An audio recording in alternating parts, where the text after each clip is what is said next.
সকলোকে নমস্কাৰ জনাই নতুন এটা ভিডিঅ'লৈ আপোনালোকক আটাইকে স্বাগতম জনাইছোঁ আৰু অৱশেষত আহি পালেহি 23 তাৰিখে পশ্চিমবংগত ইলেকশ্যন আৰু সেই পশ্চিমবংগত ইলেকশ্যন হোৱাৰ লগে লগে তাত বাহৰ পাতিছে কোনে জানেনে কোন কালপিতকিটাই আৰু কালপিতকিটাই তাত বাহৰ পাতি নানান তাত মানে উন্নয়নমূলক কথা নাই দেই তাত উন্নয়নমূলক কথা নাই তাত গৰু খোৱা কোনোবা হিন্দুস্তান পাকিস্তান সেয়া আৰু লগতে মমতা বেনাৰ্জীক মানে কি দিবলৈ যায় পাঠ দিবলৈ যায় কিন্তু মমতা বেনাৰ্জীয়ে কি কৰিছে জানেনে পশ্চিমবংগত এইবাৰ বিজেপিতকৈ মমতা বেনাৰ্জীয়ে অধিক মহিলা প্ৰাৰ্থী দিছে আৰু কওকচোন বিজেপিত কেইটা দিলে বিজেপিয়ে কেইখন আসন দিছিলে মহিলাক ক'ব পাৰিবনে তেওঁলোকে আৰু তেওঁলোকৰ নিজৰ পুকৰে পেনপেনিয়ে তেওঁলোকে আকৌ মমতা বেনাৰ্জী পুকৰ ধুৱাবলৈ যায় কি ধৰণৰ মানুহ তাৰপিছতে আৰু আছে প্ৰথম আমি হিমন্ত বিশ্ব শৰ্মা ডাঙৰীয়াৰ পৰা জানিব বিচাৰিছোঁ এইবাৰ নিৰ্বাচনত আপুনি অসমত কেইগৰাকী মহিলা প্ৰাৰ্থীক প্ৰাৰ্থিত্ব দিলে নিজৰ ফালে ধুপাং লোকক সমালোচনা কৰে সঁচাকৈ আৰু ইফালে হিমন্ত বিশ্ব শৰ্মাই কৈছে আজিতো আপোনালোকে দেখিলেই ফ্লপ মাৰিলে তাৰপিছত তেওঁলোকৰ কাম নিখিজাৰ পিছত তেওঁৰ লগত আৰু দুজনমান আছে নহয় চামচা এজন আমাৰ কিবা কেন্দ্ৰীয় কিবা সভাপতি এইজন 2 নম্বৰী মানে দুৰ্নীতিয়ে লুতুৰি পুতুৰি সেইজন সেই শইকীয়া বোলাজনো তাত গৈ পেলাই মানে ইছ ৰাম তেওঁ কথা কি মানে কেনেকুৱা ধৰণৰ কথা মানে পানী নকৰকা যেন একেবাৰে মানে সত্য শুদ্ধ এটা মানে ব্যক্তিহে আৰু তেওঁ হ'ল কি আপোনালোকে গমেই পায় মুখ্যমন্ত্ৰীৰ ওচৰত তেওঁ শৰণাপন্ন হ'বলৈ বাধ্য কাৰণ কিয় তেওঁ হ'ল এজন চৰকাৰী মাটিত কোটিটকীয়া ঘৰ বনাইছে 18 কোটি 19 কোটি টকীয়া ঘৰ আৰু লগতে তেওঁ লোকক কি কৰিছিলে মঙলদৈ ফালে মাটিৰ মানে পটা দিম বুলি তেওঁ কি কৰিছিলে মাটিৰ পইচা তুলিছিলে হয় না নহয় মানুহবিলাকৰ পৰা পইচা তুলিছিলে 1,20,000 1,30,000 মানে যাৰ পৰা যেনেকৈ পাৰে তেনেকৈ তুলিছিলে আৰু তাৰ পিছত এইজনে হিমন্তৰ পিছত থাকিবই লাগিব আৰু য'তে ত'তে তেওঁ মানে হয় কি বুলি কয় লাজত পৰিবলগীয়া হয় আপোনালোকে মাজতে দেখিছিলে নহয় জানো যেতিয়া তেওঁ সভাপতি হৈ পেলাই আহিছিলে নলবাৰী বাঘজানিত যেনেকুৱা হৈছিলে লাজ পাইছিলে নাই বাৰু যিটো ৰূপ লৈছিলে আৰু তেতিয়াই একদম মানুহে জানিছে ই যে এটা কেনেকুৱা বদমাছ 2 নম্বৰী মানুহ আৰু সেইজনেও মানে ইছৰাম যি ফটা লেকচাৰ দিছে বিশেষতে কিন্তু হিমন্ত বিশ্ব শৰ্মাই আজি এষাৰ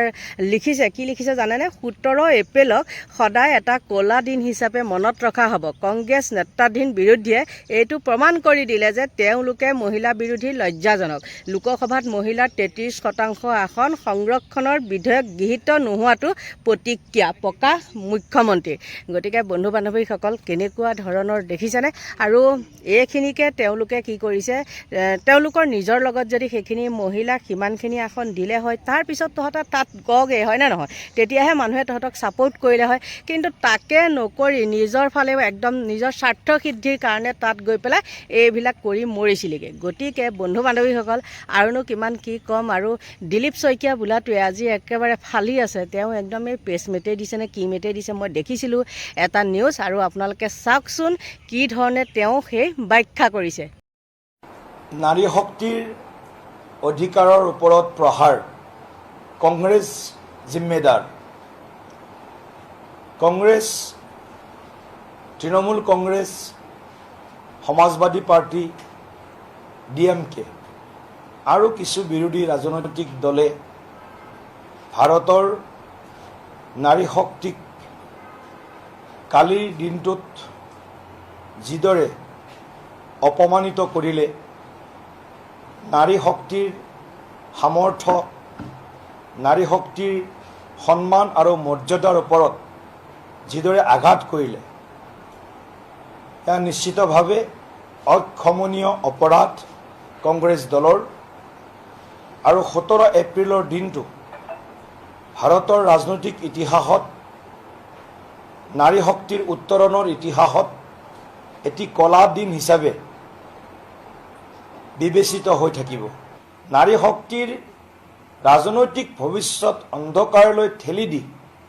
কংগ্ৰেছ সহ বিৰোধী ৰাজনৈতিক দলে যি নজিৰবিহীন পৰিস্থিতিৰ সৃষ্টি কৰি এই বিধেয়কখন অনুমোদনত বাধাৰ প্ৰাচীৰ হিচাপে থিয় দিলে এয়া ইতিহাসে কংগ্ৰেছ TMC DMK সমাজবাদী পাৰ্টিকে ধৰি বিৰোধী ৰাজনৈতিক দলৰ মহিলা বিৰোধী নীতিক ক্ষমা নকৰিব আৰু নিশ্চিতভাৱে দেশৰ আই মাতৃ বাইদেউ ভগিনীসকলে আগন্তুক সময়ত গণতান্ত্ৰিক প্ৰক্ৰিয়াৰে কংগ্ৰেছ তথা ইণ্ডি এলায়েন্সৰ নাৰী শক্তিৰ অধিকাৰৰ ওপৰত প্ৰহাৰ কংগ্ৰেছ জিম্মেদাৰ। কংগ্ৰেছ, তৃণমূল কংগ্ৰেছ, সমাজবাদী পাৰ্টি, DMK আৰু কিছু বিৰোধী ৰাজনৈতিক দলে ভাৰতৰ নাৰী শক্তিক কালিৰ দিনটোত যিদৰে অপমানিত কৰিলে, নাৰী শক্তিৰ সামৰ্থ্য, নাৰী শক্তিৰ সন্মান আৰু মৰ্যাদাৰ ওপৰত যিদৰে আঘাত কৰিলে, এয়া নিশ্চিতভাৱে অক্ষমনীয় অপৰাধ কংগ্ৰেছ দলৰ। আৰু 17 এপ্ৰিলৰ দিনটো ভাৰতৰ ৰাজনৈতিক ইতিহাসত,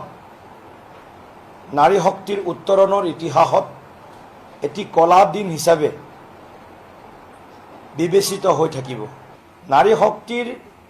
ৰাজনৈতিক ভৱিষ্যত অন্ধকাৰলৈ ঠেলি দি কংগ্ৰেছ সহ বিৰোধী ৰাজনৈতিক দলে যি নজিৰবিহীন পৰিস্থিতিৰ সৃষ্টি কৰি এই বিধেয়কখন অনুমোদনত বাধাৰ প্ৰাচীৰ হিচাপে থিয় দিলে, এয়া ইতিহাসে কংগ্ৰেছ, TMC, DMK, সমাজবাদী পাৰ্টিকে ধৰি বিৰোধী ৰাজনৈতিক দলৰ মহিলা বিৰোধী নীতিক ক্ষমা নকৰিব আৰু নিশ্চিতভাৱে দেশৰ আই মাতৃ বাইদেউ ভগিনীসকলে আগন্তুক সময়ত গণতান্ত্ৰিক প্ৰক্ৰিয়াৰে কংগ্ৰেছ তথা ইণ্ডি এলায়েন্সৰ নাৰী বিৰোধী এই আপোনালোকে শুনিলে নিশ্চয় সেইজনৰ বক্তব্যখিনি। আৰু তেওঁ কি কৰিছে, আধা ফুটা আধা নুফুটা, মানে বেছি ষ্টেণ্ডাৰ্ড দেখাবলৈ গৈ পেলাই কি হয়, কথাই নুফুটা হৈ যায়। ভগ্নীটো আপোনালোকে শেষলৈ চাবচোন, ভগ্নীটো তেওঁ মুখত নুফুটে, কিনো বকিছে। আৰু এইজনে কি কয়, মহিলাৰ কথা ক'বলৈ যায়, গতিকে লাজো নাপায়। আৰু কি ক'ম, মানে নীলাজৰ লাজ নাই বোলে কেঁকুৰাৰ মূৰ নাই, ইমানেই নীলাজ। আকৌ মানে ঘূৰি পকি সেইখনকে ক'বলৈ যায়। গতিকে নোৱাৰিলে গৌৰৱ গগৈক, নোৱাৰি পেলাই এইবাৰ গৈছে মমতা বেনাৰ্জী, তাত কি কৰিছে, এফালেতো একদম হিন্দুস্তান পাকিস্তান মাৰি একদম উত্তপ্ত কৰি তুলিছিলে, সেইখিনিয়ে নোৱাৰিলে বোলে। তাৰপিছতে কিবা পৱন খেৰা, আজি আকৌ পৱন খেৰা নামটো দেখাই নাই, মানে ফেলৰ। গতিকে বন্ধু বান্ধৱীসকল, আপোনালোকৰ পৰা লৈছোঁ বিদায়, বাই বাই।